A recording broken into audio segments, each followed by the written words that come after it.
Late with Shondell. Come on now.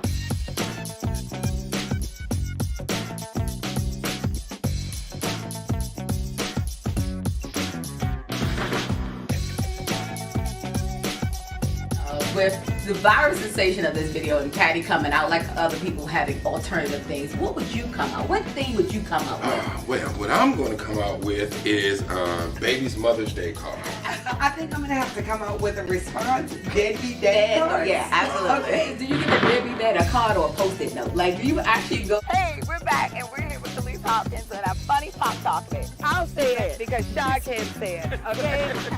Hey guys, we're here with Khalees Hopkins. Look, her name's Hopkins. I introduced myself.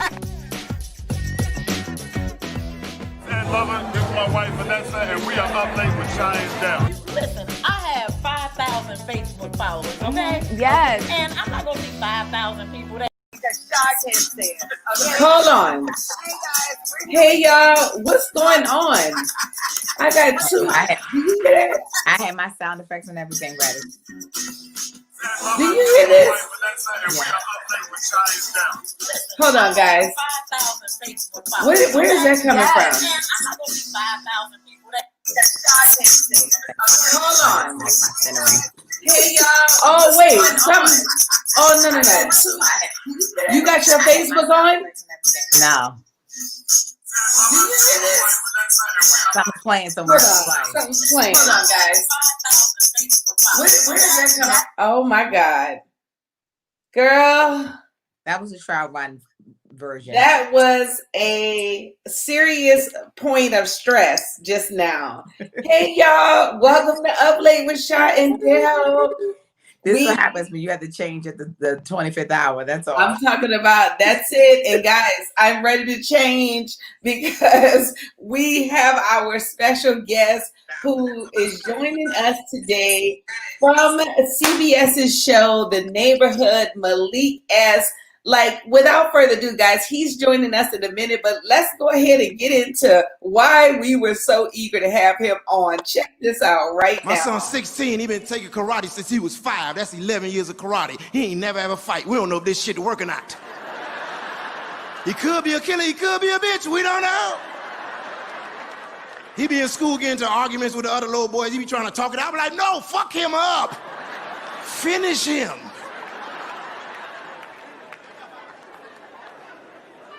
"16 years old.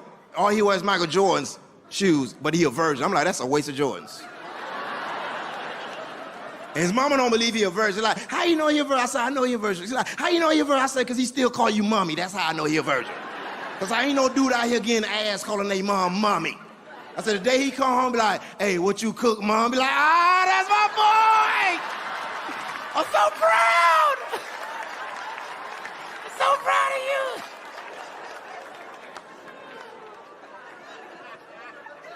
I let my kids curse. My daughter 8, I let her curse. Yep, I let her get one off.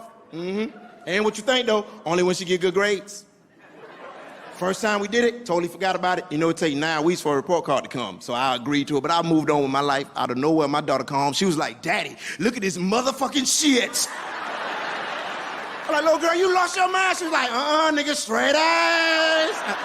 I'm like, all right, go ahead.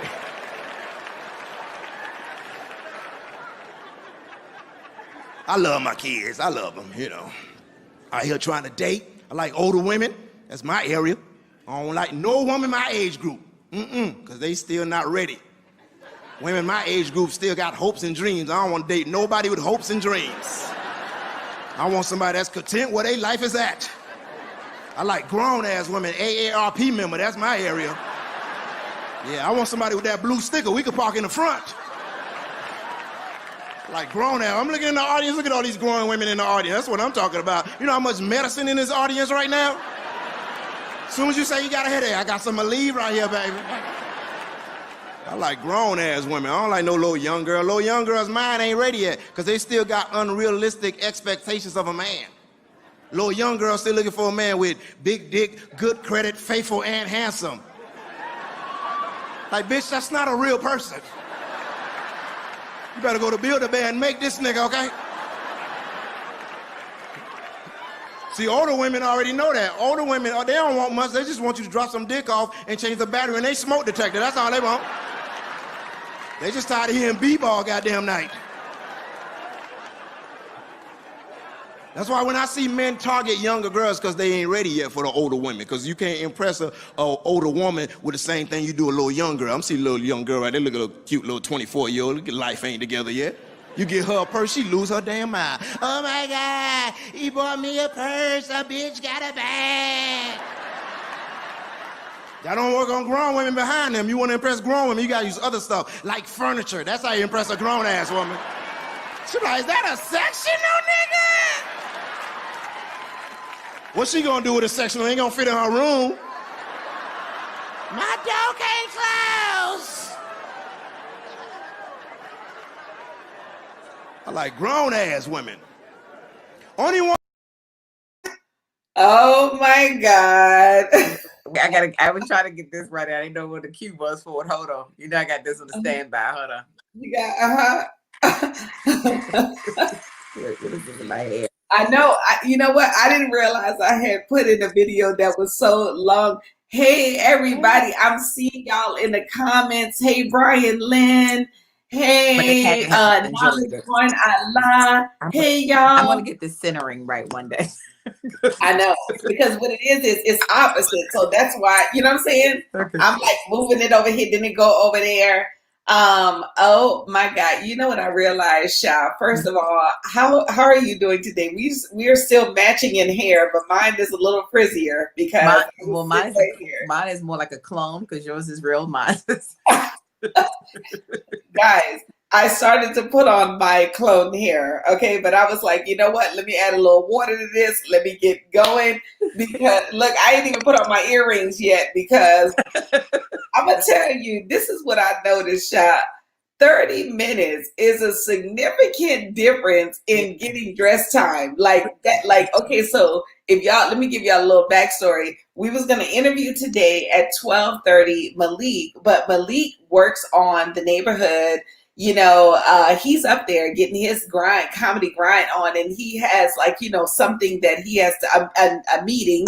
And he was like, hey guys, I need to come on like a half hour earlier. And I'm talking about, I just noticed that a half hour is like extremely significant in my business. Like 30 seconds because I left out of here. I mean, luckily, the Jesus that, my child knows how to put herself to sleep because literally I was like torn between Benadryl and not. And I was like, I gave her pie. She's a greedy child. So pie is her Benadryl. Without further ado, guys, we only got him for a couple of minutes. Let's bring him in. Malik S is in the bit. Get the round of applause ready. What up? Wait, hold on. Wait, you got to get your applause. Hold on. Wait a minute, brother. It's tough. It's a buffer. Time for applause. There you go. You got to cut out that. Look, just one clap. That's it. Hey, that's all we got. Let's get to it, man. How are you doing? How is the day? I know you running around lunch break on set. Man. I'm on like 2 Zooms right now and talking to you. So I might answer the wrong shit. I don't know. You might be like, oh, so when I was a child, I asked you about this baller alert report. Man, I'm all over the place. But hey, you know what? It's always a blessing to be busy because if you ain't busy. And I just saw you in Atlanta. That's what made me tell Dale because I was at the show you did at Uptown. Oh, okay. Yeah, and I heard the first thing you said was like, I don't know what I'm doing here. So have you gotten your comedy legs back now? Oh no, I was good. It's just not to be all braggadocious, but hell, my 5 is some niggas 10. So yeah. I'm you know what I mean? It was like if I didn't say anything, you would have never knew. Right. It was me how I know what I do, and it's been 9 months, so I felt like I was Jordan wearing that 45 when he had retired and came back was wearing the 45. Then I put the 23 on. I put the 23 on the next day. I was back on. That's right. But yeah. You know what I was thinking about too, because you're so busy. The Neighborhood just premiered. Right. And I was thinking as a comic myself, how do you feel getting up in the morning? Like when you look back at when is it going to happen? You know, that moment, Lord, to like right now, or do you even think about it right now? Is it so busy that you can't even think about, reflect back on that moment?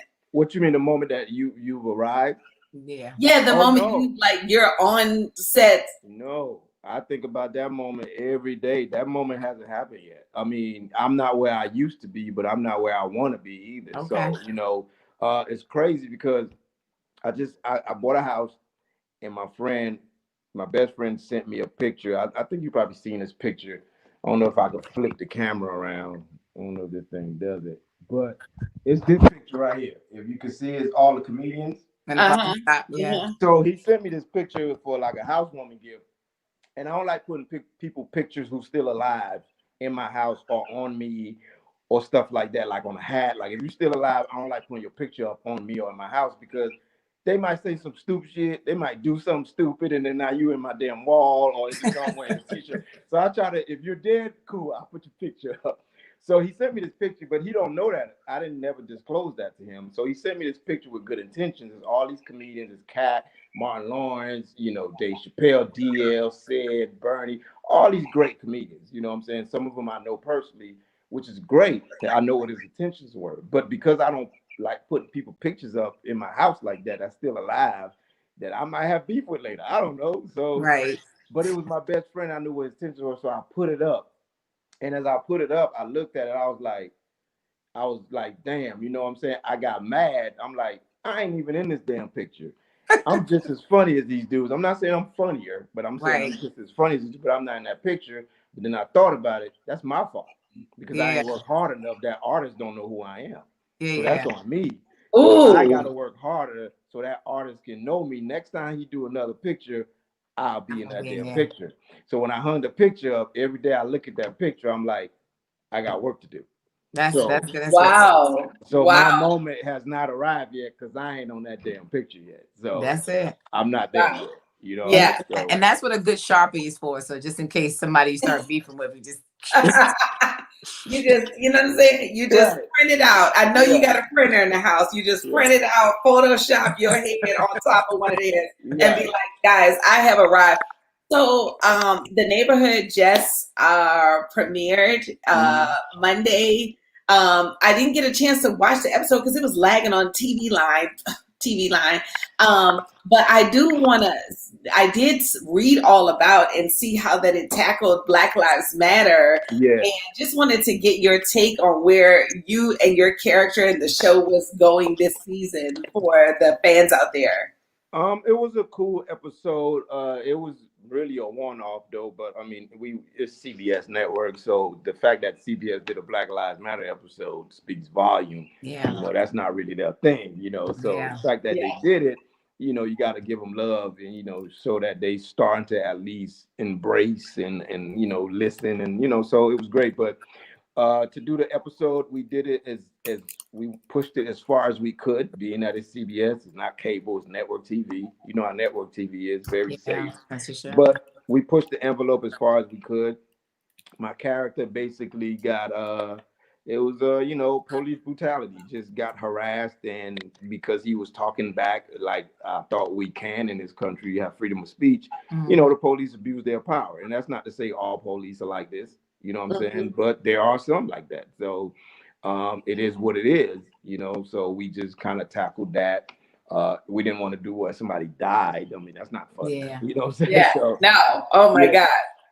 So we just did where he got beat up and wrongfully arrested, and then the whole protest ensued about it, and they was the protest was successful where they got my character out, and at the end of the episode you can see the bruises on his face, so we had to at least try to show somewhat what really happens, but still be funny. It's a hard episode to do because you got to be funny because people come in the lab, but you still get that message out. But I think we pulled it off good. I think it was the #1 comedy that night. So, wow, that's awesome. It was like right behind The Voice, those kind of competition shows kill. So it was cool. I mean, you know how it goes. You got some people loved it, some people didn't. That's just what it is. That's how it's supposed to be. That's how it is. That's how it No, if people don't love it, like if everybody loves it, then no one's talking about it. You know, if some people hate it, then that's how you get it, you know, the conversation going, because that's what it should get, is the conversation going.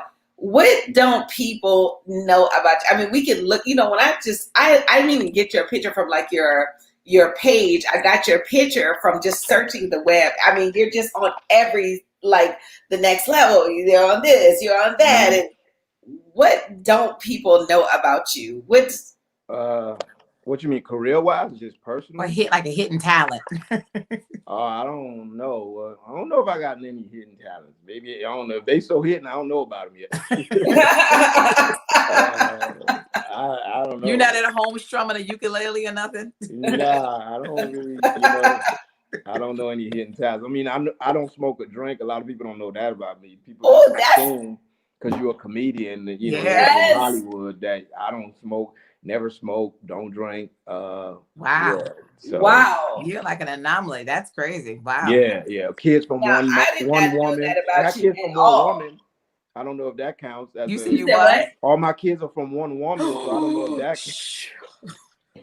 You just got a lot of hidden talents out here. Yeah.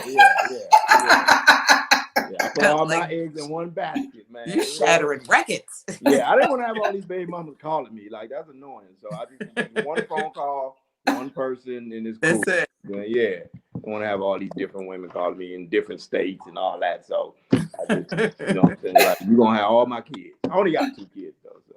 But that's good. That's awesome. I see that you do a lot of like daddy-daughter photos on your Instagram. Mm-hmm. Do you see any one of your kids following in your footsteps doing actual stand-up? No, maybe acting. They played around with acting a little bit. You know, they dabbled in that, but I don't see it as of now. But you know, who knows? I don't know what could happen. My daughter's 12, so you know anything can happen. But I know she's very shy, so I don't know. But you know, we'll see. I mean, she actually was on The Neighborhood before. You know, yeah. So we'll see what happens. If they do it, it'd be great. But I'm not one of those parents pushing them to do what I do. You know, I want them to do what they want to do. You know what I mean? So. And how would they describe you as a parent? Oh, they don't care. They don't. Your kids never see you as other people see you. You ain't never shit to your kids. That's just that. You know, it don't even matter. No accolades matter. Send the cash app, nigga. I don't care. Right, don't even buy gifts now. You just don't even bother buying me a gift. Just send me the money. But my daughter, like, she really, like, me and her are really, really tight, and I'm make sure I try to work on that relationship because she's 12 going to 13. So I'm trying to grab her before these little boys do. You know what I mean? So we speak every day, FaceTime, you know, we ride bikes, we skate. I just try to do everything I can with her, you know, because when I had my son, I was a young father. So, you know, made a lot of mistakes on him. But he'll be all right. He'll do. So he can you know what I mean? But still trying to figure it out. Because you know, if you do that to a girl, make a lot of mistakes. We know where that land. We know where he's Magic City. That's what that is. yeah, King of Diamonds. That's what I. Exactly. Yeah. Look, I got one final question because you said they just want you to do the Cash App. How much was your last 2 Cash Apps to them? You know what? I don't know. I haven't really. It's been a little bit because my son started working now, so he's not getting any Cash Apps now. Like, I think I cashed him like $100. Okay. He did something. I think he did me a favor. I needed him to do something for me, and so even though he's my son, I always try to at least, you know, give him something if he do something for me, just to, you know, just show my appreciation and not try to abuse him. Like, nigga, you my son, you gotta do this. You know what I'm saying? like how our parents did us. Yeah. So I try to, you know, like, hey man, here go $100 for, you know, taking my car or whatever. Like, he'll take my car to get oil change and stuff like that. You know, so I always try to, you know, show them some appreciation, even though, you know, they don't return it, but them niggas will miss me when I'm gone. So I ain't worried about it. I'm gonna make sure I hunt their ass. So I mean, they do say it, but it's just how much time you got. Okay, they say it when they're 40, so just keep on living, and you get the apology. I mean, you know, you get all the accolades you deserve. Yeah, I know you. I told y'all gonna miss me when I'm gone. Y'all think this life just happens. Yeah, we don't get it. As children that are parents or as adults, we get it now. So yeah, you get it now, man. Like, and but these kids are different because they grew up in a push button world. They push a yeah, button, everything happens.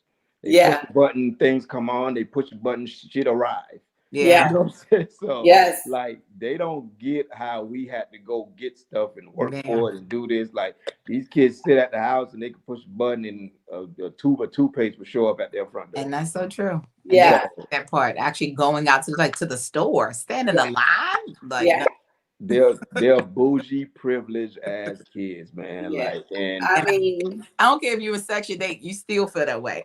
yeah, and it's hard for you to try to, you know, sometimes I gotta remember, like, they didn't grow up in my generation, in my timeline, so they don't know. They, like, I remember when my daughter was like, we were moving, she might have been 8, and we was packing up that stuff in the garage, and it was a house phone. She was like, "What's this?"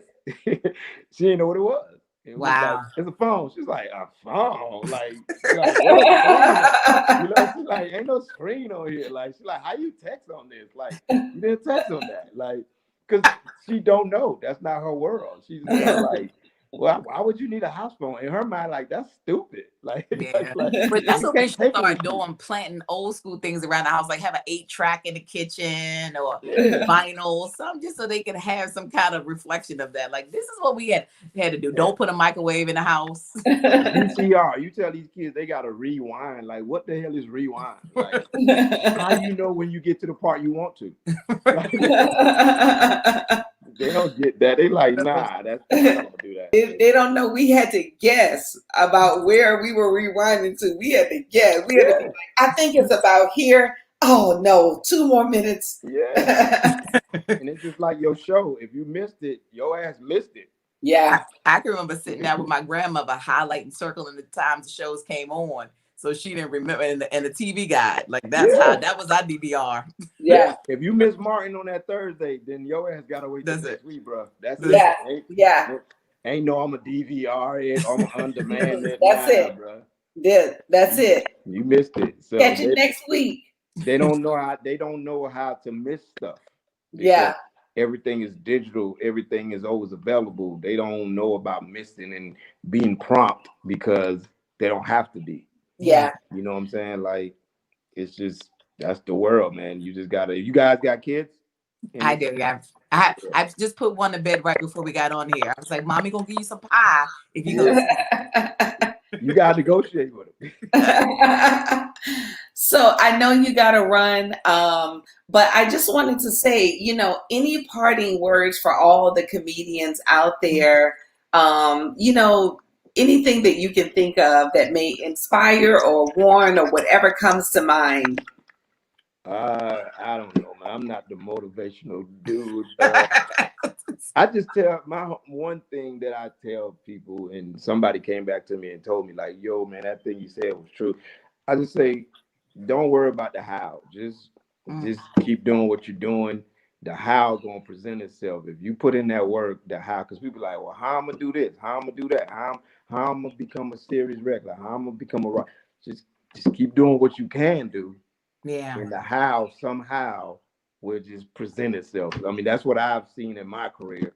That's what I've seen in my life, where I was just kind of like, well, I'm gonna just do what I can.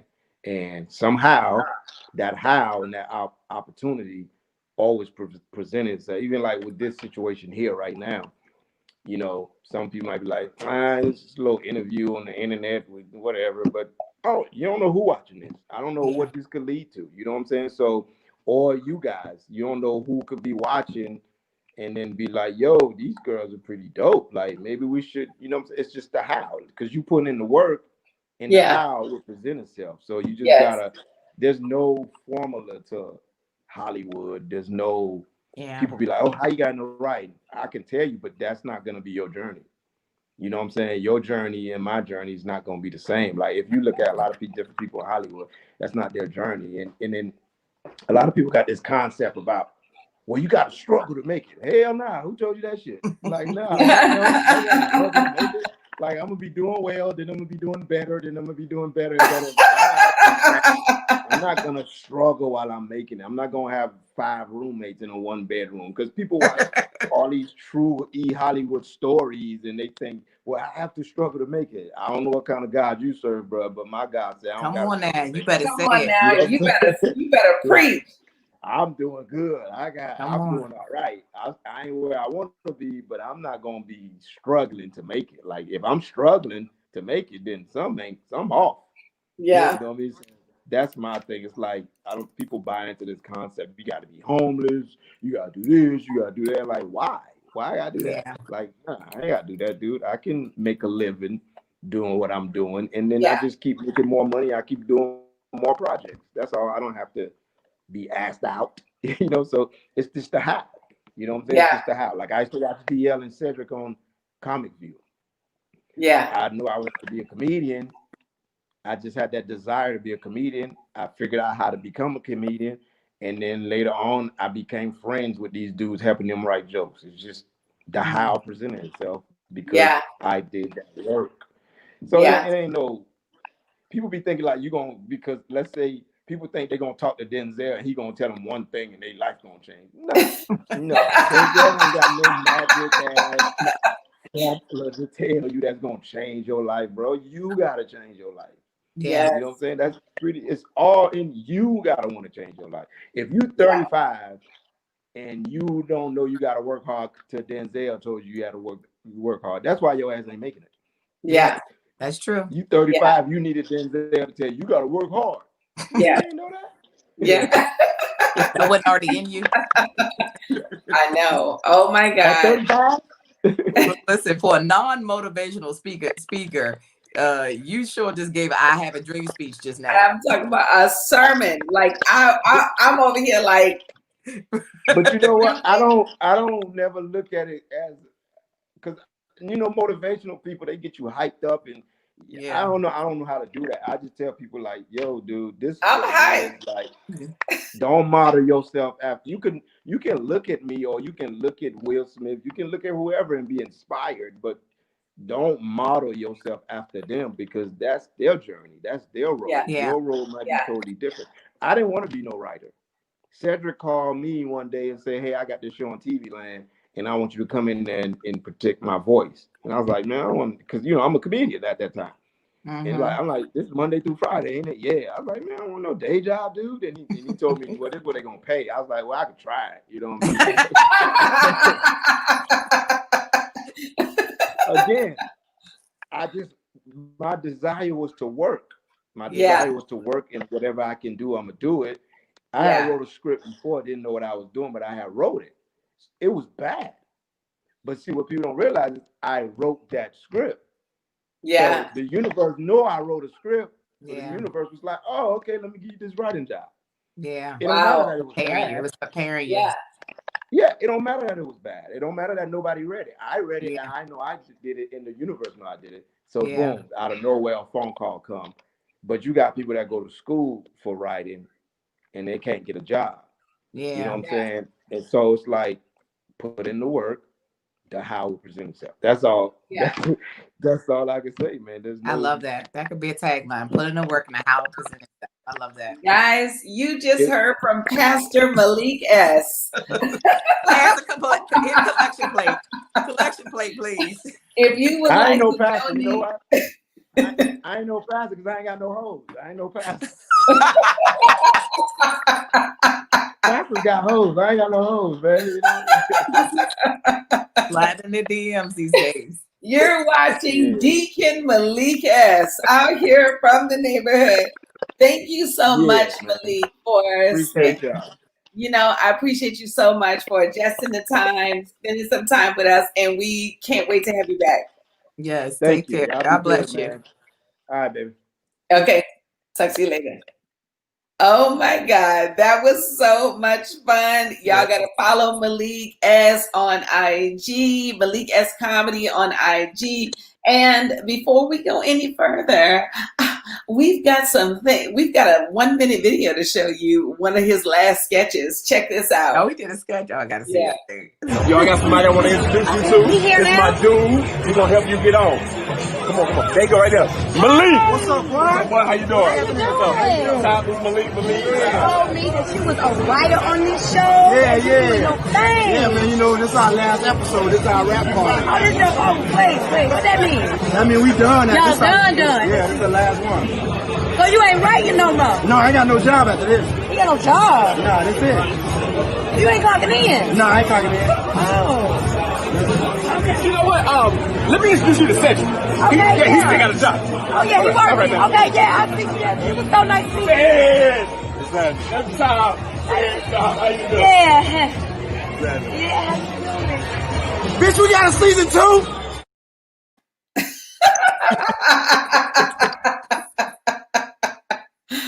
That is hilarious. Oh my God, y'all. And the party don't stop. We've got Cal Hamilton coming up soon, but we about to pay these bills real fast. Yes, baby. Yes, pay these bills real fast. And we'll be right back after these messages. Stay tuned.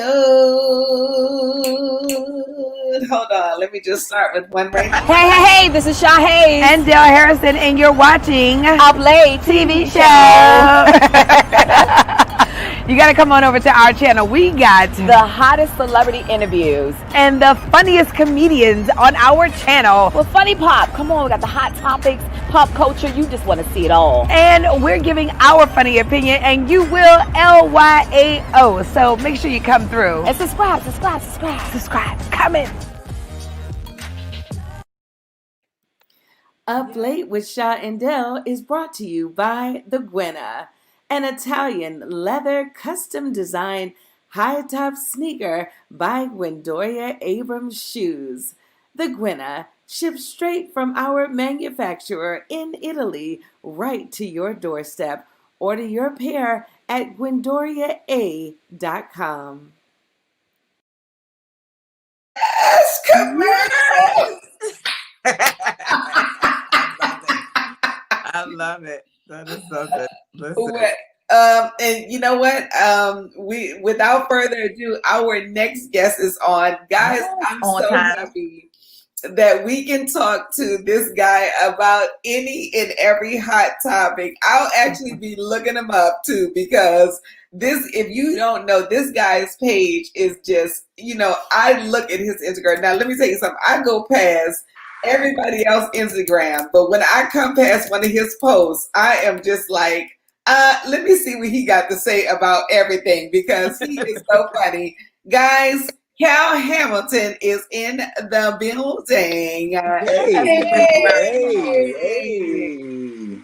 You got a little glare on your glasses. Let me take these fake glasses off. Let me take these. First of all, I'm trying to look studious. So I'm like, you know what? I got fingerprints all on them. I really can't see. If they ask me to read, I'm done. That is hilarious. I love it. Cal Hamilton, before we go on, I gotta jump you right into one of the things that Sha found on the web yesterday. Let me go ahead and play this so that we can ask you, what's your analogy of this and what would you do?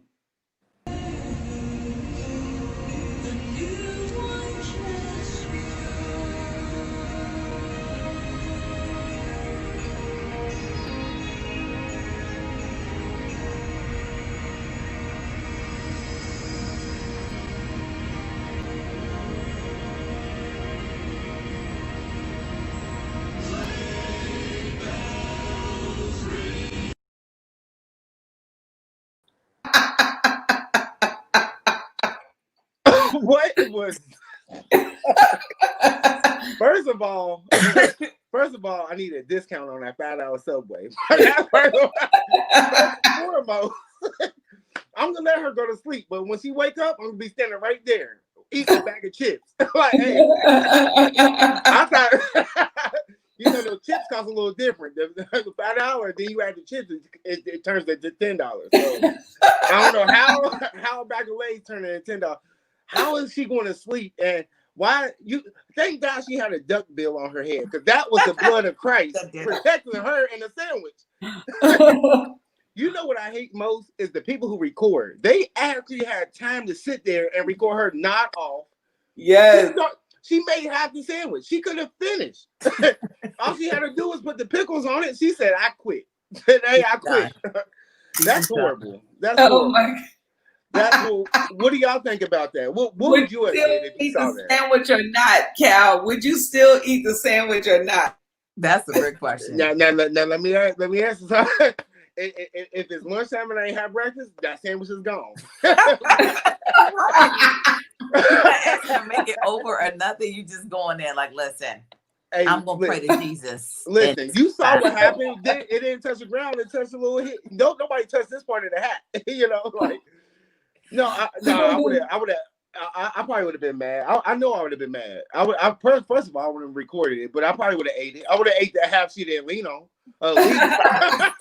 You know us. We'll be like, don't throw the whole thing away. Give me the half the piece. Like, so you basically saying you applying the 5-second rule. Hey, no, it's not no rule. I'm saying if it didn't touch nothing, I ain't about to waste food. People in Africa.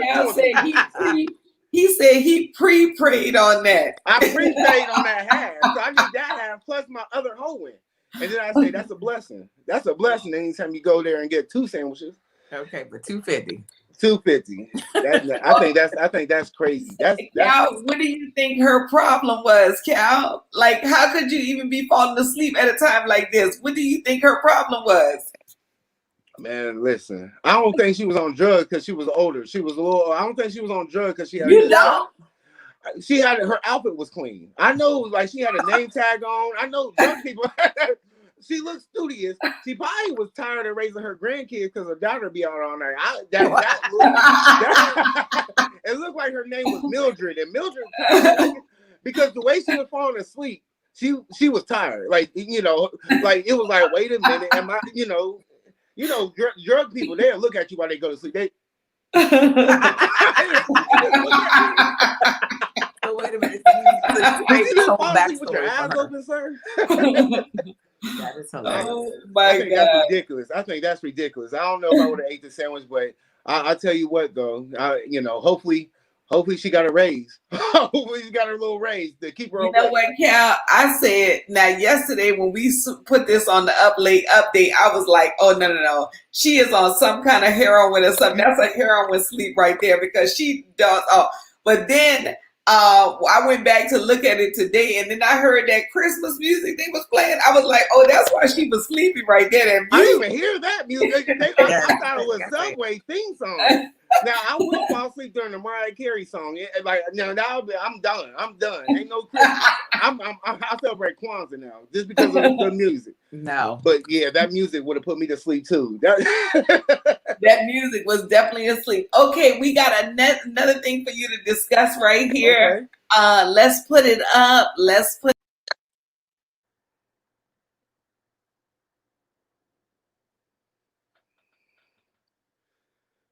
see.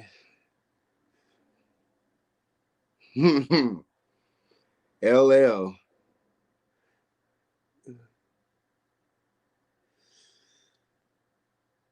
It's on my Hollywood, true hustle. And will set everything but his soul. It says F your envy. So I couldn't read it because the words was real small. Just elaborate what that said. LL was so basically he's saying people calling him Hollywood now, and that he said it's not an insult for him now to be called Hollywood because he busted his behind to get there. So our question to you is that do you feel like that is an insult for somebody to call a person Hollywood? Or you like, nah, if I done bust my behind to get here, then I'm gonna take that. I'm gonna take that and I'm gonna wear that title. I think that's a compliment nowadays. Like you Hollywood, that just means that you're doing better. I'm doing better than you, or I'm doing better. But LL, I don't know why they come for LL. LL had his pants. He made a pants leg with one leg high, like cool in the house. In the house, like he was Hollywood then. He was Hollywood with the licks. He was Hollywood when Mama Said Knock You Out. He been Hollywood. That's he true. Been Hollywood on CSI, NCIS. He kept. Was he on Law and Order? He was on something. He was on everything. Right? That's like calling Morgan Freeman Hollywood now. You can't do that now. He's on his That's so true. He's never been scruffy and like downtrodden and like never been like looking like he had a bad day. He's always looked like he's been. He's always prestigious. He's always like it don't matter where he at. Going on a walk, he got a tuxedo jumpsuit on. Like LL. I don't think he should worry about it. I don't even think he should have wrote about it because he should know. That's what I'm wondering is like he's been Hollywood. What is making you clap back all of a sudden? This is that a response from 40 years ago? I think so. Like I think when he just activated his Twitter, he's like, "What is this?" I'm like, "That's exactly." He got in MySpace. He's like, "What in the world, Hollywood?" Right, and it just came out 20 years ago. Or if somebody said, "Hey, you losing it," and he was like, "No, I ain't." Hey, somebody make a tabloid for me. He pays somebody, and you get relevant. You get relevant again. Well, Kyle, you could be LL's doppelganger because you definitely can get the lip licking. LL or Charles Barkley. That's Little his Barkley, like little Barkley with the hair. But that's still LL too. That's still him too. Hey, listen, I can't wait till they have his biography. I'm going out for that part, okay? Yes. Okay? I'm trying to get voted in. I'm trying to get my IDBM up. You better get your rapping up. Hey, listen, it's already there. Look, I can hum, but this is I'm gonna get my rapping up. LL's though. LL, we ain't worried about LL. LL, he's a staple in rap and the music and yeah. I mean, he's an all around hustler and he's still going. He's like an Ice-T. I know. Right? But like you said, somebody must have told him, clapping back is the new thing now. And to stay relevant. Right. If you want to stay relevant, you need to beef with somebody, LL. Mm-hmm. People don't know you're hard anymore. You're Hollywood. People didn't know you were in the house. You were in the house. Wait, he mad that Netflix not running his show on there. They got all the black shows on there except for that one. So he probably they like, hey, listen, man, that generation passed, bro. Like half the people who watch in the house got no house at all now. Like, so but hey, shout out to LL and everything he doing. Hopefully he don't take too much of that credit because make room for the other people. Let me beef with somebody. That's what I'm gonna do. I'm gonna start beefing with somebody. I'm like, I heard somebody saying, shut the cloud up. Okay. Go ahead, Deb. No, go ahead. No, I was saying, I see you rocking this red hat when you first came on. People can't rock red hats the same way they used to. I know. Listen. So listen, I bought this with that generalization. I'm on that wish factor. I wish somebody would say, take that hat off, and I turn around, bam. First of all, I be on that wish factor. Sometimes I like that beef. I want that wish. Oh, so you already out here citing your own beefs. Okay. Oh yeah. Well, nah. I mean, what am I supposed to do? I'm from Cincinnati. I can't wear. I need to respond and tell people I'm not Hollywood. I'm Cincinnati. I'm Cincinnatian. We can't no. Hey, people call me Hollywood because I didn't take a Spirit plane back home. I'm like, man, first of all, I took Frontier. Like, are you Hollywood? You take a Frontier plane from LA? First of all, I don't want to charge $700 for a check on. Right. Well, speaking of red hats, we got something else. Mm-hmm. This came out about 50 Cent today. Now, okay.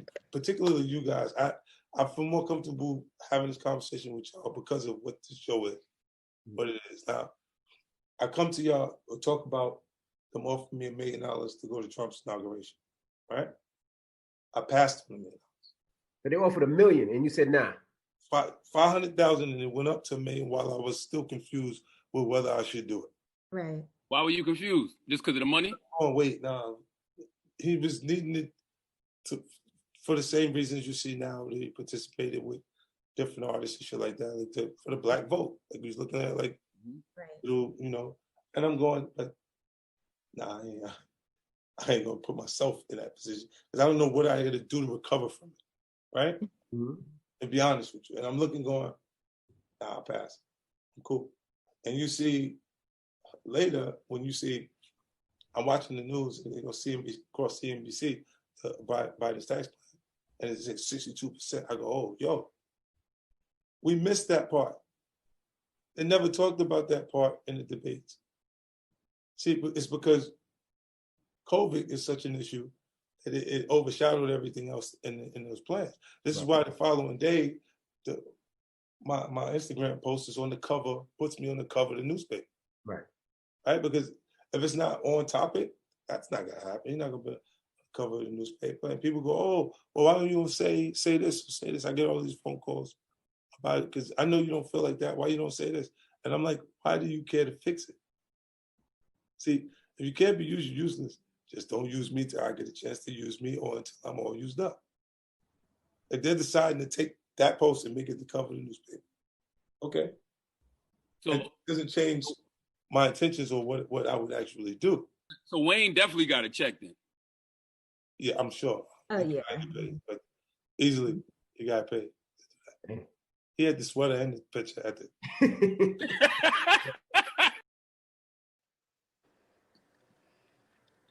So, yes. 50 Cent still looking confused right there as he's talking to the Breakfast Club. And I noticed that, Cal, his voice inspired you to drink some tea. Yeah, you see, I'm like, look, I was looking at my Wi-Fi, like, I got one, but his voice was off the chain. He's been screaming all night. Man. Actually, he probably been rehearsing his answers for that interview all night because how was they paying you $1 million for the Trump administration? Like for the Trump inauguration, I mean, they must have just really been predicting he won, or was this 4 years ago? You know what I'm saying? Like, I think it's right now. Like the reason, like, you know what? It wasn't like Trump was. He could have really had a chance to win. He had 4 years, but he just messed up. But when he started bringing rappers that he didn't know, I don't like that. Like, bring a politician that I think you might know. Bring somebody. Don't bring he bring a little pump. I don't even know him. Now, and call him little pimp. And call him little pimp. So that's disrespectful as but it's just like that. It's like being in high school and people be like, "Look, I'm gonna sell donuts in the morning." Oh, really? I got Kit Kats. Like, I think that $1 million was right now, but it wouldn't have did nothing. He's dumb. I would have took it. Like, you still gonna lose. You still gonna lose.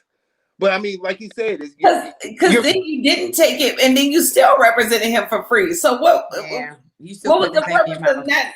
You know, I think, like he told DJ Envy, I think he said, like, his reputation. I mean, he's not really doing nothing now, but I think even like him producing, he's a producer. He has the power. He has all these things. The Ghost of Book.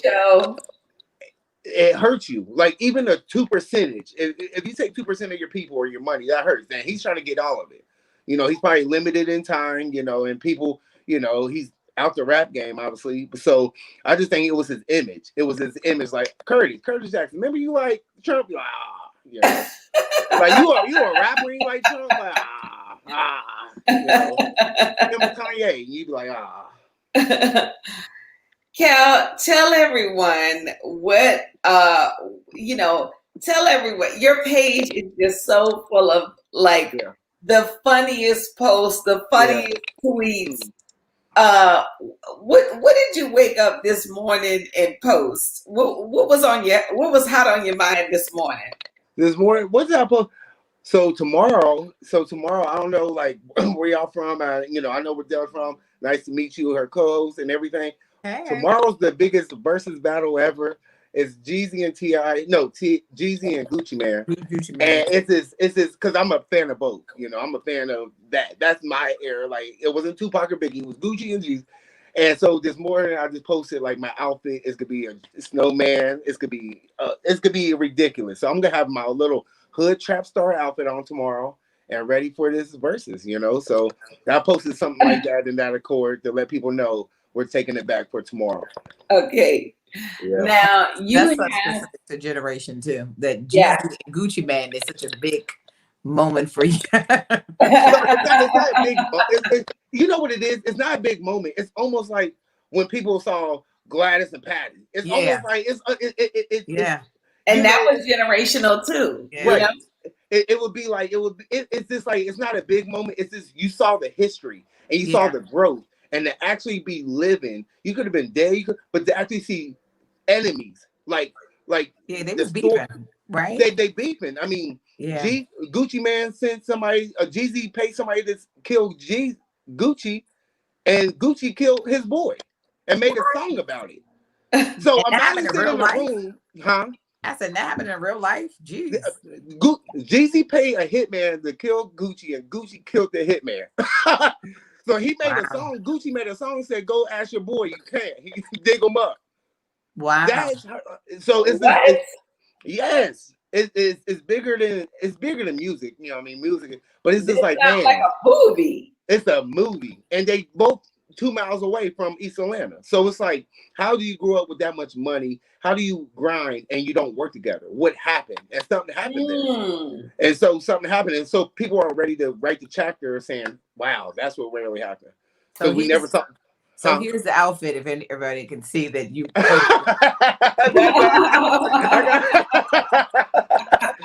Black Air Force Ones and some old some Jabot jeans. You know Jabot jeans, Dale, back in New Orleans. Yes, I do. Jabot the Velcro all over it, and I love it. And it's Jeezy snow. You know, so for it. I'm right now liking this post because thank you. Hey, thank you. It's a true commitment for the culture because I'm gonna watch it anyway. I mean, I like Jeezy, I like Gucci Mane. And because Shy is watching it, I got to watch it because, you know, she gonna have something to say about it on our Up Late update. So yes. I'm gonna have to watch it. You know? You have to. You just have to watch. It's gonna be the move. It's gonna be the move, Dale. And not only that, it's plenty of content. It's plenty of words. It's plenty of everybody's gonna be in there, from rappers to singers, because they all love the music. So you just catching that. It's good content, and nevertheless, so you know, it's where we got. It's a party for free. Everybody's gonna be. So I want to see Dale in the comments because I see him. Like, I remember this song. You know, that's all. That's all I want to see. Tell everybody we got to get ready. Next up, guys, we have Raheem DeVaughn on the Up Late with Shy and Dale. Can't wait. Right now, we're chopping it up with Cal Hamilton. Just got off the line with Malik S.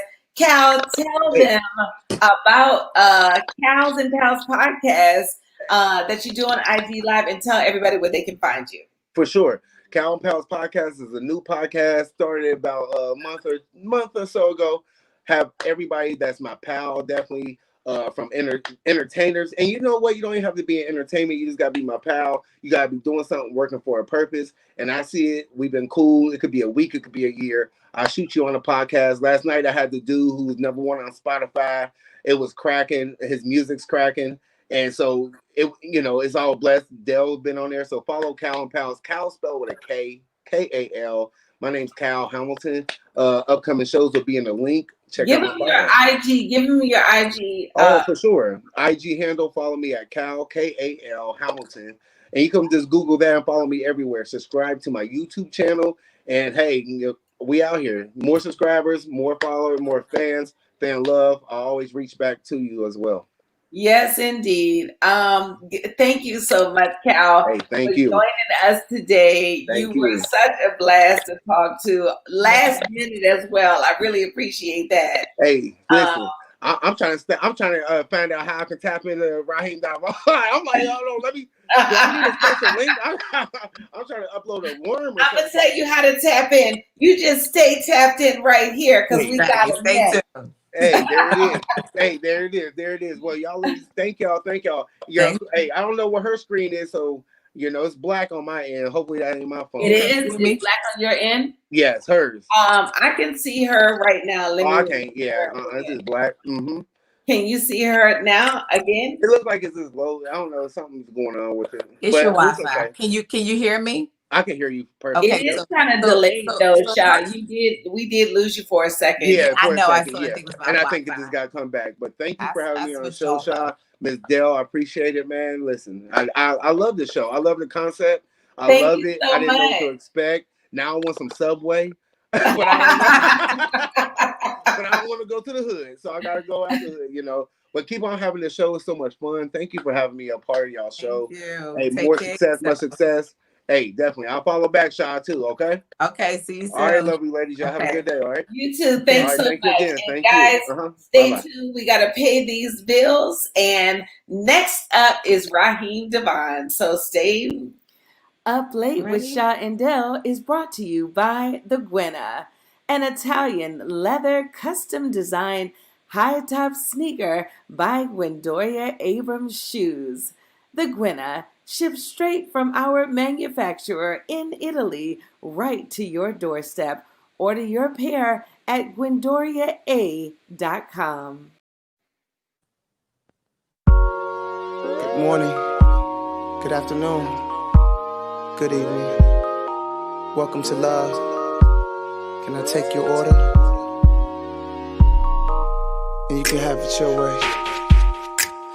Welcome, can I help you? Take a minute to read the menu. If you're looking for a man, if you're looking for a friend, if you're looking for someone to talk to, take your time, fulfill your order. I can advertise it or make caution. Caution, caution, cause the plate is hot. And I'm the catch of the day. Your dessert, your meal, and your drink. You can find it all in me. I'll fill you up for free. If your heart is hungry, you can place your order here with me. Let me serve you up. Let me serve you up. See, you can have it your way. You're the customer. If you want me supersize with some loving on the side, just ask for what you want, cause you're the customer. Let me serve you up. Let me serve you up. See, you can have it your way. You're the customer. You can have me supersize with some loving on the side. Just ask for what you want, cause you're the one. You're the customer. If you got special needs, you're picky or hard to please, you're particular about what you like, so the customer is always right. Satisfaction is guaranteed. Head to toe, girl, I'm quality. See the menu's full of me. I got a real love policy, and I'm the catch of the day. You deserve your meal, your drink. You can find it all in me. I'll fill you up for free. If your heart is hungry, you can place your order here with me. Let me serve you up. Let me serve you up. See, you can have it your way. You're the customer. Have it your way. You want me supersize with some loving on the side. Just ask for what you want. Just you're the customer. Let me serve you up. Let me serve you up. See, you can have it your way. You're the customer. You can have me supersize with some loving on the side. Just ask for what you want, cause you're the one. You're the customer. And I'm gonna whip it up nice and slow. You can even call your order and I'll deliver to your home. And I'll be there in a matter of seconds. And there's more if you want seconds. You can be greedy as you like, morning, noon, and night. And I'm open 24/7. And cause I like you, it's on me. Got a whole lot of sugar and honey and a plate full of ecstasy. So make your reservations and make your way to me. And if that don't work for you, baby, then tell me where I need to be. Let me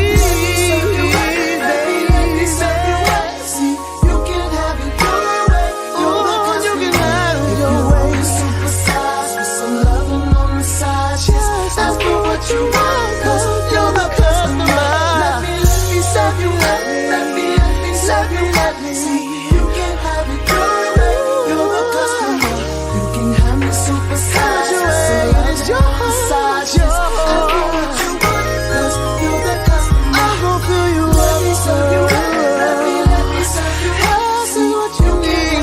Your way. You're the customer. If you want me supersize, some loving on the side. See, ask for what you want, cause you're the customer. Let me serve you up. Let me serve you up. See, you can have it your way. You're the customer. You can have me supersize.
ball going. From like 12:01 till like 6 in the morning. You're like summer rain pouring down in the center. But you need body heat in the dead of winter. The moon is shining through the blaster. Her body eating from my heart now. Oh, do you want me back downtown? Wait up the sheets and put your towel down. Help me off my drawers, baby. Till you screaming loud, baby. When you need to sound loud, baby. And encore and applause, baby. Let me be, let me be your Mr. Midnight. Call me outside and find you. And I'll satisfy you, Mr. Midnight. That's who I'll be. All your little thoughts and your freaky little fantasies. See, you can call me baby. Call me when you're lonely. When you're lonely, baby, you're lonely. Now be just when you got the order. See, when the clock strikes 12, baby, I can help. You ain't gotta touch yourself. I'm your medicine, you get right. I'm your Mr. Midnight. It's 4 in the midnight hour. In the midnight hour, baby. Up and outside at 5. Just call me. Just call me Mr. Midnight, baby. That's who I be. For all your dirty little thoughts and your freaky little fantasies. Let me be your Mr. I'm your Mr. Midnight. In the midnight, and you do your body right. Call me up and outside at 5. Tomorrow, you're Mr. Midnight. That's who I be. For all your dirty little thoughts and your freaky little fantasies.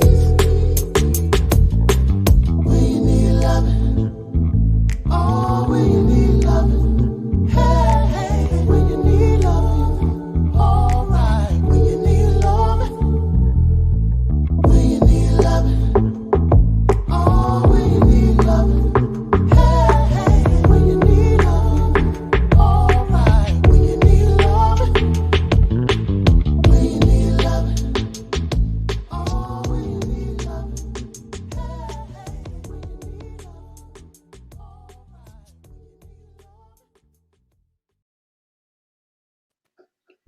I'm talking about this man music. First of all, you is way on time with a round of applause. This man music, like, you know, that was, first of all, that was his new, let's give Sha a round of applause for having a round of applause. Wait, your thing is delaying, so I'm glad that we're back a little early because it's kind of slow. So I don't know if you can come back. Yeah, that way, you know, because he's not here yet. First of all, let me tell y'all something about Raheem DeVaughn.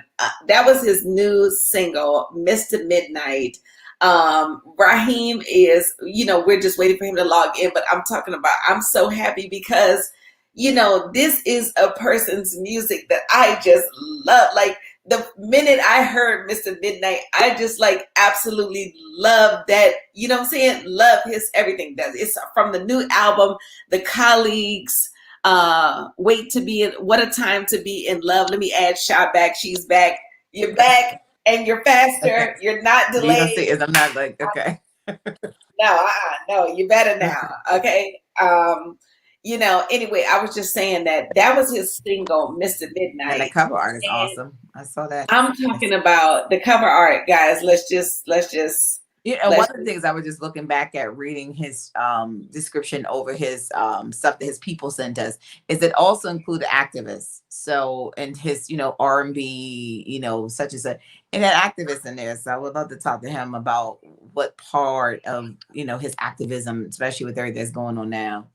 Because I mean, that was included, and that was something I guess that was important to him. Yeah, that, you know, I'm so happy that You read that, Sha, because let me just tell you, and I am an actual fan of Raheem DeVaughn. Like, I'm talking about, like, you know, it's very rare that I can listen to an artist, you know, one song and I'm just, you know, one time I hear the song and I'm just like, oh, that is my jam. That is just how it was with Mr. Midnight just now. I'm just like, I love it. Like, I love everything you do. I love the vibe. And he's straight out of DC. You know, DC artists have their own like little, you know, battle. You know, every artist, every town is like, oh, they don't respect Cincinnati. They don't respect Baltimore. We gonna put and DC has that as well because I'm from DC. So I just, you know, just can't wait to talk to him about the music and, you know, inside the mind, because he does term himself the love king, you know? Yeah. And I do feel like, you know, I want somebody to hold. Yeah. Well, not, you know, not. Well, and that's the thing about it, his music. I mean, I know, you know, I grew up listening to that kind of sound. Like, you know, R&B has shifted, you know, the way it's presented now. So to me, it takes me back to a place, and his voice is a place where I want to, when I'm just kicking back. I know. Just I want to hear that. That's what I want to put on when I'm in the house. So I can appreciate, you know, him as an artist and what he's been contributing to the music scene and constantly. This is his 8th studio album. So I'm like, woof. Oh my God. You know, I see on his Instagram page, he's got the Vote Like Me. You know, he's got, you know, this is a man. I'm telling you one thing, this is a man of many hairstyles too. You know what I'm saying? Like, this man has had it all bald. You know, he's like, I'm not gonna let you ladies out hairstyle me. Out hairstyle me, guys. Let's get it together, guys. When it comes to hair, I'll be in there too, guys. A little versatility on top. I'm not mad. I just like super duper love it. You know, just looking at his Can't Believe My Little Wody is now 15. You know, wondering if his son is singing, you know, now. You know, guys, while we're waiting and Sha is rereading his page, go ahead. I'm definitely like the last minute a researcher, because I'm like, all this time we knew he was going to be on the show. Let's do it right while we're on the show. Guys, give us 1 second while we read it, while you watch us read it, guys. But you know what? You know, of course, it's never without purpose, because we just got a new sketch yesterday and I'm about to go ahead and play it until we wait on Raheem DeVaughn in the building. Check this out. Yo, Kev, is you recording? Yeah. Good. First and foremost, I want to say I love my mama and my sister. But right now, they got me bucked up 0.5. If you think you just going to go over here and put all type of seasonings for no good reasonings, and I'm not going to say nothing, you ain't going to think about me? Fellas, ladies, take notes. Oh, man, that's perfect. Hey, mama, straight up, the fact that you putting everything up in there and not consulting with your son, that means you don't think about everyone. Straight up. Mama, you just gonna let him yell in your house like that? Tyree. Lower your voice! What she said. It's down there. It's down there. Put it down. Tyree, I'm cooking for everybody, and everybody gonna eat everything. Everything. I don't know what you got on this seasonings kick all of a sudden. All of a sudden. You've been eating everything. Because he dated a Persian girl. That's why he acting like that, mama. You know what? That's the problem. He a C-section baby. C-section babies all of a sudden become allergic to everything and become woke. See what I'm saying, bro? See what I'm saying? This is a prime example of child neglect. Child neglection, bro. Straight up. Who are you talking to? Tyree, this is not child neglect. This is adult neglect.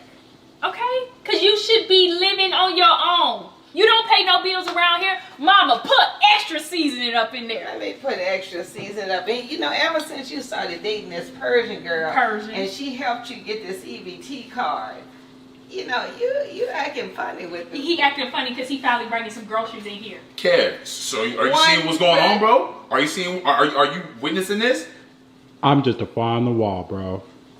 Oh, you kill it every time with that statement. See what I'm saying, bro? This is what I'm saying, man. Family, bro. They just put you in places where they don't even care about you. You know what I'm saying? We care about you. Kev. Hmm? See, You still live here, right?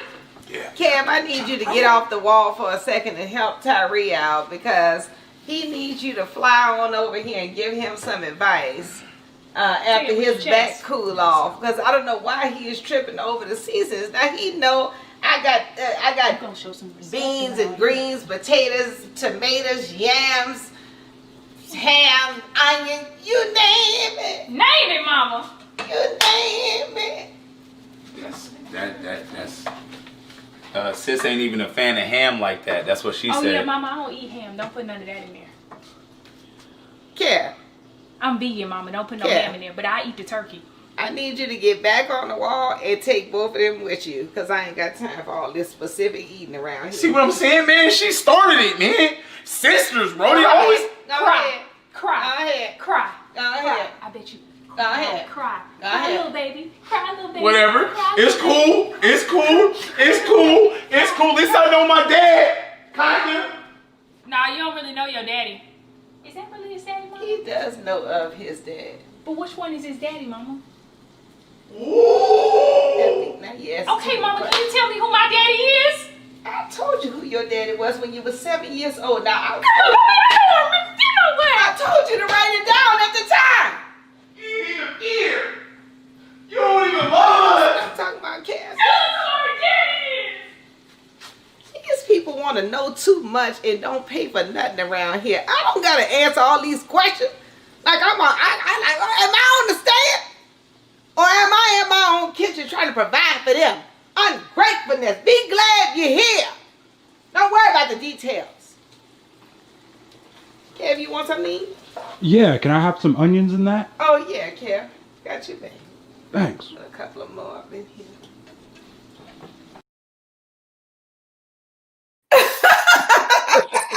Wait.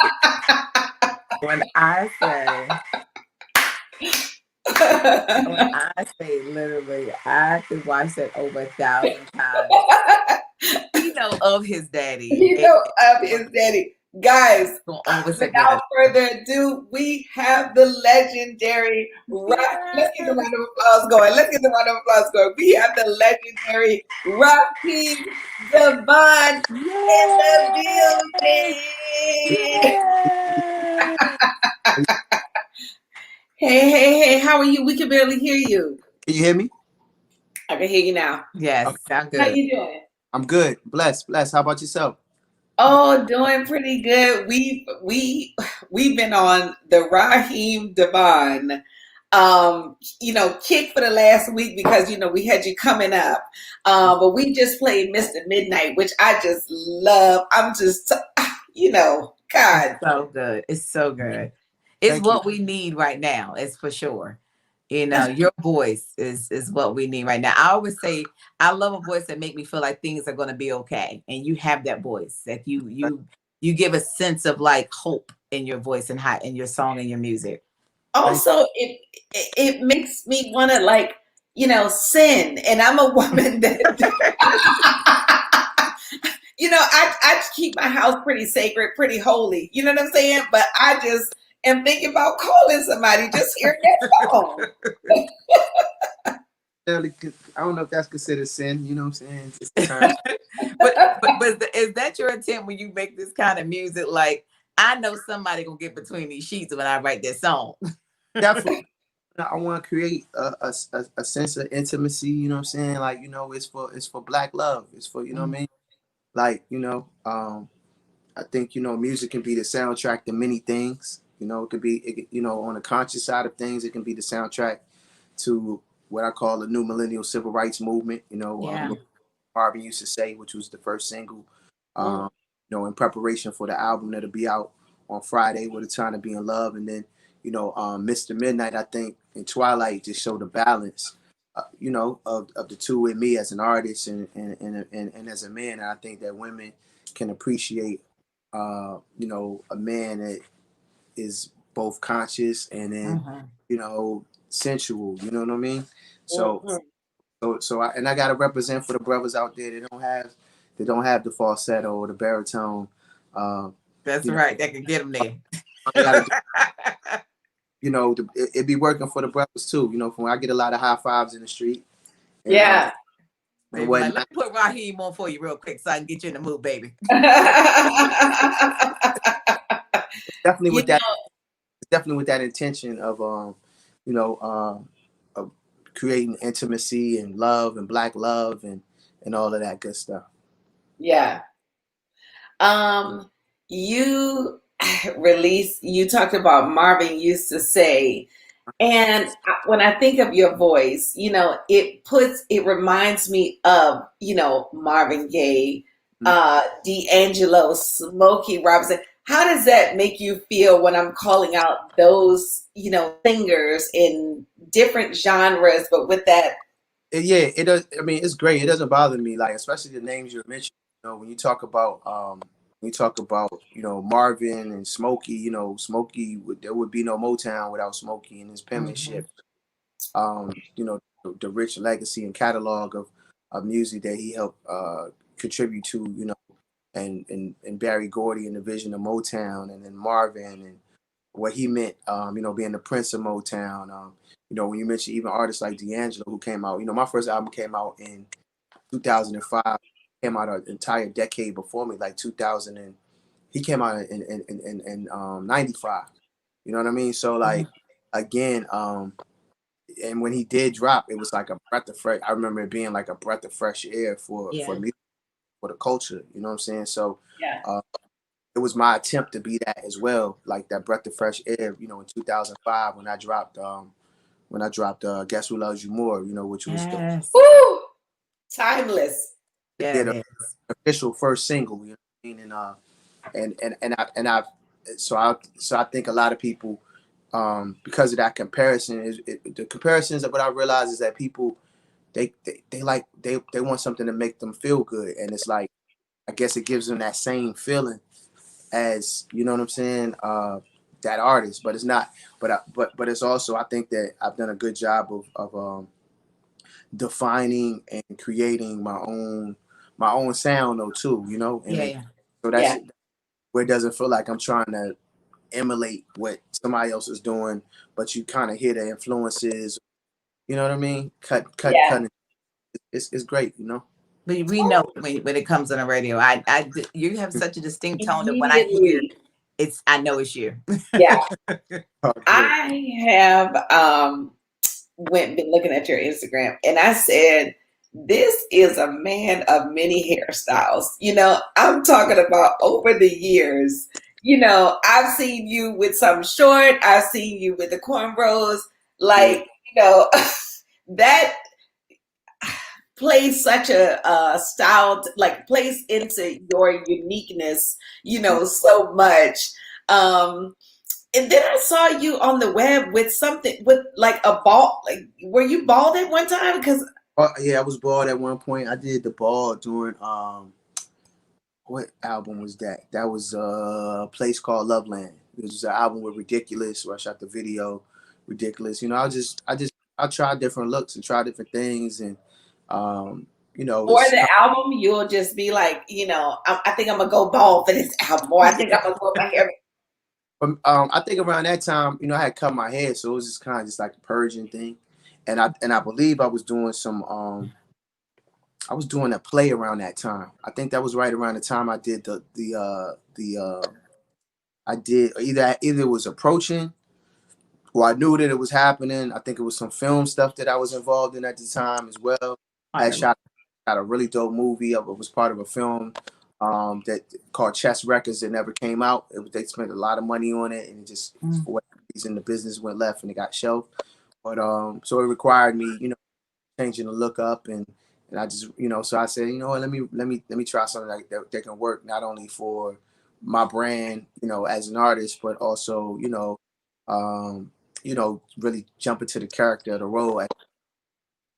Yeah, but I get bored, I guess, with just the same look. You know, I remember being young and it's kind of like, you know, your looks got to be consistent. And, you know, but I think that the most consistent thing about me has been like the voice and the arrangements and, you know, I like to have fun with it. Right now, I'm back on my braids, you know, taking it back. Yeah. It started out with the quarantine, you know what I'm saying? Actually, Right, but that's everybody got a quarantine hairdo now. Yeah. Yeah. Ironically, I wanted to grow my hair back anyway, Yeah. and braids for some time. So it just gave me the time to kind of do that. I think, you know, with hair and stuff and braiding and locking and twisting, so like it teaches you, you know what I'm saying? Absolutely. Sitting there getting that done. Yes. So the name of the album is What a Time to Be in Love. And did that title come out of the fact that it's been cuffing season all of 2020? Well, yeah, I knew that the album would come out. It was a strategic move. Like I knew the album would be coming out, you know, fall, rock through the winter. You know what I mean? So it's like it's a lot of slow jams on there, like back to back to back. You know, it's too conscious. The two conscious records, not to spoil the whole vibe. It's definitely one of those things that you want to listen to from beginning to end to kind of get the whole feel of it. And I think that I'm hoping that, you know, at a first listen all the way through before people start making their own playlists and picking their favorite songs. Listen to the body, There's a lot there. There's spoken word all through the entire project. Shout out to Rob Brown, a phenomenal poet out of the DMV area. Yay. Philly.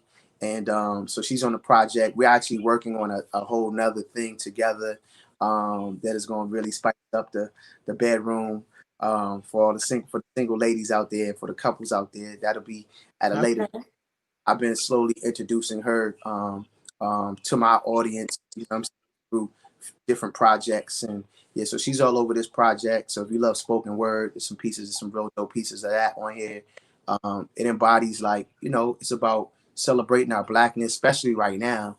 You know what I mean? Promoting the narrative and pushing the agenda of Black love, self-love, intimacy, being comfortable in your you know, in your sexuality. You know, for me, I think that the beard that I've grown during quarantine has me talking more than usual, per usual. Telling you're very white. I love the beard look. You know, me and Sha were talking before you got on, and she was mentioned that you had, and Sha, I'll let you elaborate on the question.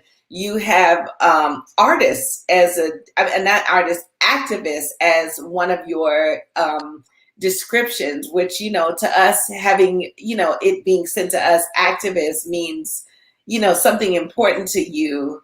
And Sha, did you have anything to add on to that question? Because well, I mean, I was just going to say, in terms of you saying that you took the time to add that to part of your album, and why was that important for you? I mean, because you could just be an artist and not have a voice and say, you know, I'll leave that to people who are out there protesting. Why was it important for you to use your music and your platform to speak on the issues that are surrounding us now? I always have.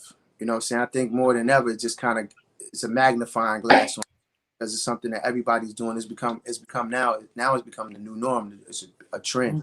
You know what I'm saying? But for me, it's always been a mindset. It's always been, you know, I've always been an activist and a little more radical at times, you know, like lyrically. My you know, a decade ago, 2010, exactly 10 years ago, I put out an album called The Love and War Masterpiece, which went on for R&B Album of the Year at the Grammy. That had Dr. Cornel West all over that album. There were songs like titled like Nobody Before, which is like my version of You Will Know or We Are the World.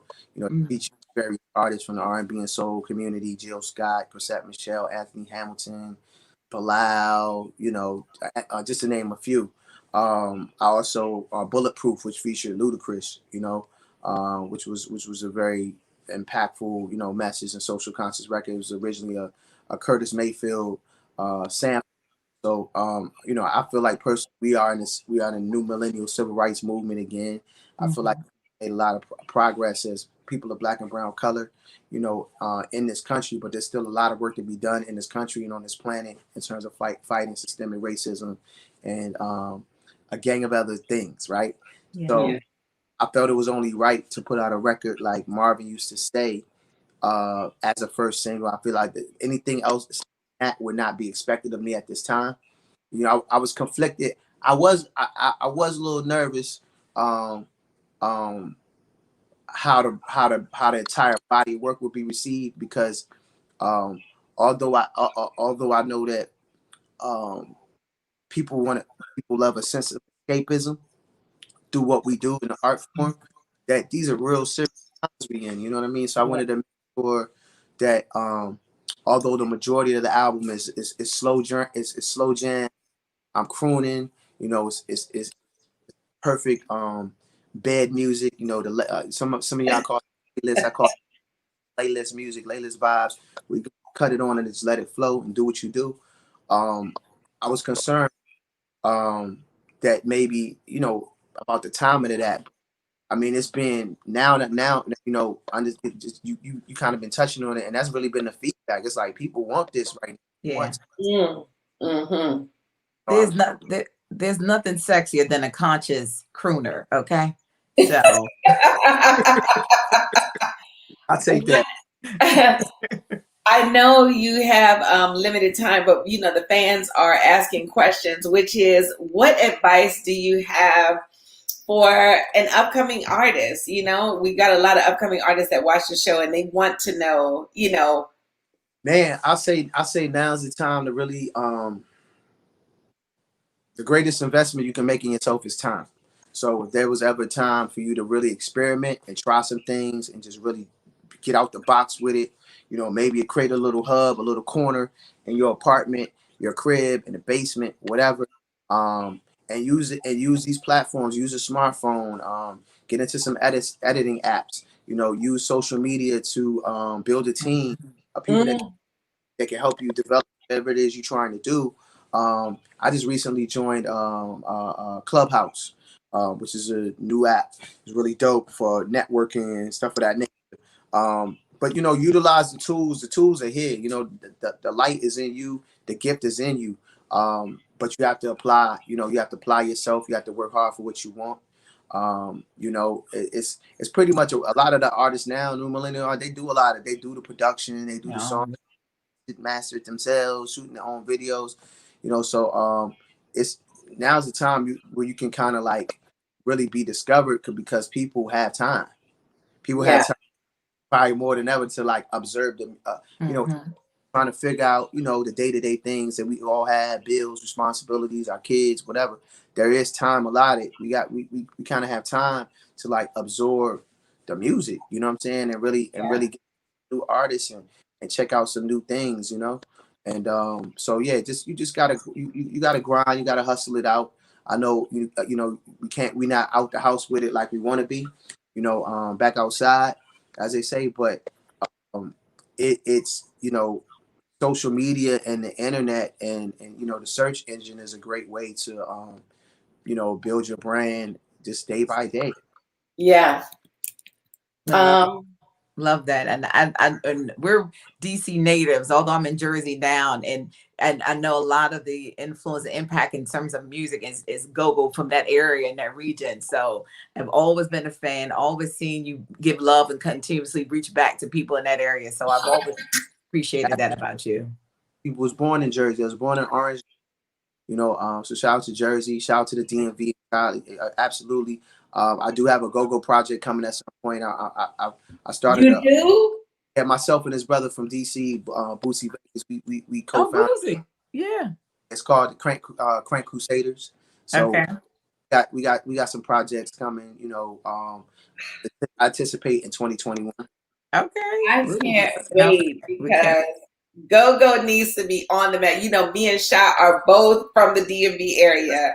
And I just cannot wait like to see what you do with Go-Go, because it needs to be on the map. You know, God, as it was. I mean, I'm talking about, we've had exposure to it. You know, Chuck Brown being the godfather. We've had EU with Doing the Bud. We've had Jill Scott come through. But I'm talking about someone making it where, like, because they don't understand how go-go, it makes your body move. You can't you cannot sit still when the go-go is playing, you know, and that's like, I mean, we've been in restaurants and it's been like old white people dancing too. You know, when I was in New York, I started my shows with go-go and it was all like West Indian crowd, and then everybody would be like, what is this? This is not, you know, like this, you know, really vibing out to the music. So I'm just so excited to hear your voice. I mean, I'm excited to hear your voice anyway on anything, you know,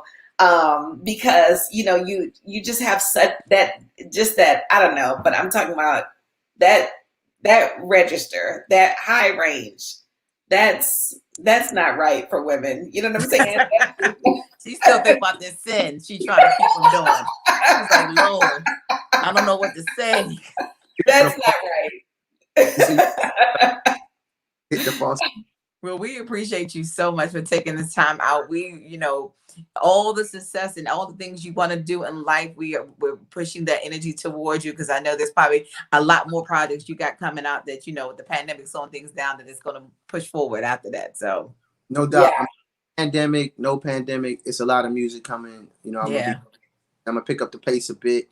You know, probably for the first 5 to 10 years of my career, I would kind of put out an album every 2 years. You know, that took a 3-year hiatus from 2010 to 2013 before I dropped the project. At this point, I'm on cruise control. You can expect a project probably every 6 to 13 months. You know what I mean? Like for indefinitely. I mean, for at least for the next 10 years, maybe. I mean, I have that much like recorded, you know? Okay. That's great. Well, thank you so much. We look forward to the album dropping on Friday, this Friday. What a time to be in love. Thank you so much for coming on Up Late with Shy and Dell, and we wish you nothing but success on your journey. Definitely. Well, shameless plug. Again, brand new album. It drops on Friday. What a time to be in love. Check out the current singles that are available online on all digital platforms. Marvin Used to Say, Mr. Midnight, Twilight, and you get to enjoy the full body of work starting on midnight, November 20th. Feel free to follow me on Instagram and Twitter at Raheem_DeVaughn, Facebook.com/Raheem DeVaughn, YouTube.com/Raheem DeVaughn. You can holler at me on House Club, Clubhouse. At Raheem DeVaughn as well. And we'll put all of that up on our site and our page too. Okay. Thank you so much. Y'all give it up for Raheem. Yeah. And guys, without further ado, we're going to go ahead and get into Marvin Used to Say right here on Up Late with Shy and Dell. Police killing my brothers in the street. No justice, no peace. They say the world is changing, living for the better. Wonder if God left us hanging. Feels like He ain't been providing no shelter for stormy weather we've been facing. Oh, what's going on? Still ain't got an answer since Marvin asked a long time ago. Oh, what's going on? I wanna know. Who do we run to? Who do we call on? What's the use of still saying prayers if their fears they fall on? You wanna believe there's a better place when it's all said and done. The key is to keep the faith. Reminds me of I remember Papa used to say, somebody tell me what's going on. I gotta know. Marvin used to say what's going on. Tell me what's going on. What's going on? What's going on? Seems like from birth I was cursed with a guilty complexion. Can't even walk the streets in peace without the fears of being arrested. Now the community's divided. We die dying by thousands from this virus. Cities in shambles, rioting like the Marvin used to say. What's going on? What's going on? Who do we run to? And who do we call on? What's the use of still saying prayers if their fears they fall on? Wanna believe there's a better place. It's all said and done. The key is to keep the faith. I will raise to mighty of the storm. Always going on. Martin Luther say, somebody tell me. Always going on. I gotta know. Mama played the song as a young boy. I would sing along. Mama used to say, what's going on? What's going on? What's going on? What's going on? Marvin used to also say, save the children, save the babies. So a message to the youth, the future lies in your hands. Till the fight of injustice is won, we are one. So Jamaica, Mallory, and Rashad Robinson, keep pushing on. Keep pushing on. Jamani Williams, Alicia Garza, ultimately, we are not alone. Angela Rye, trees, colors, my brother, my son, keep fighting. Oh, keep marching on. Brother business, keep teaching on. Yes, where's my round of applause? Where is that round of applause?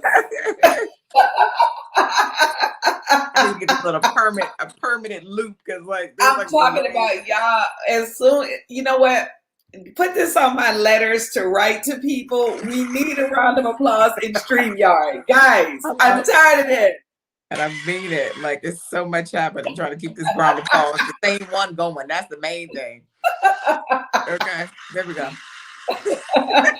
Guys, fresh after that, 30 seconds fresh after that new song comes the round of applause. Oh my God. It's just the delay. It was playing the whole time. It's the internet delay. It's the internet, guys. The internet is got a delayed round of applause going. Y'all, first of all, I can't thank you guys enough for being in the comments the whole time, being with us for all the interviews. Thank you so much to Malik S. Thank you so much to Cal Hamilton. And thank you so much to, actually, I want to give a special shout out, first of all, to Raheem DeVaughn, but I also want to give a special shout out to Rafael Blanco, the VP of Media Relations at 2R's Entertainment and Media PR, where he gets us up to, an opportunity to talk to all of his artists, and we just can't thank him enough for continuously. Now you have people Googling him, trying to find him.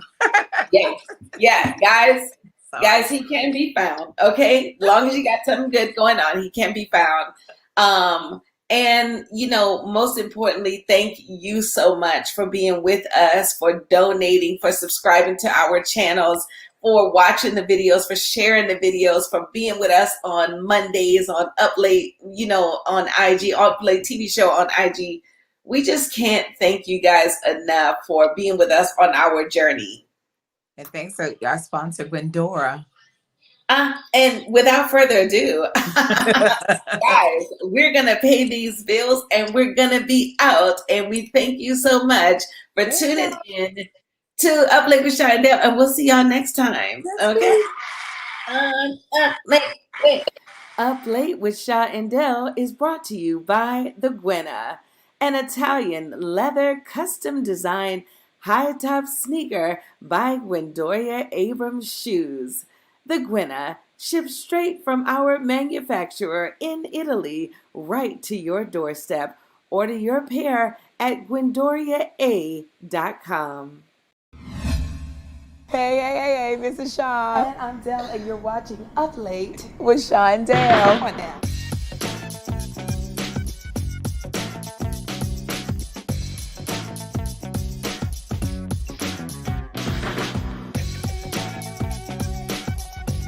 with the viral sensation of this video and Patty coming out like other people having alternative things, what would you come out? What thing would you come out with? Well, what I'm going to come out with is baby's Mother's Day card. I think I'm going to have to come out with a response. Deadbeat dad card. Yeah, absolutely. Okay. Do you give a deadbeat dad a card or a post-it note? Like, do you actually go? Hey, we're back and we're here with Khalees Hopkins and our funny pop talk bit. I'll say it because Sean can't say it, okay? Hey guys, we're here with Khalees Hopkins. Look, her name's Hopkins. I introduced myself. And Lover, this is my wife Vanessa, and we are up late with Cheyenne Down. Listen, I have 5,000 Facebook followers, okay? Yes. And I'm not gonna see 5,000 people that day. No. But the 5,000 Facebook followers, they gonna think I was finished shit that day, okay? Show us. It's about the perfect selfie.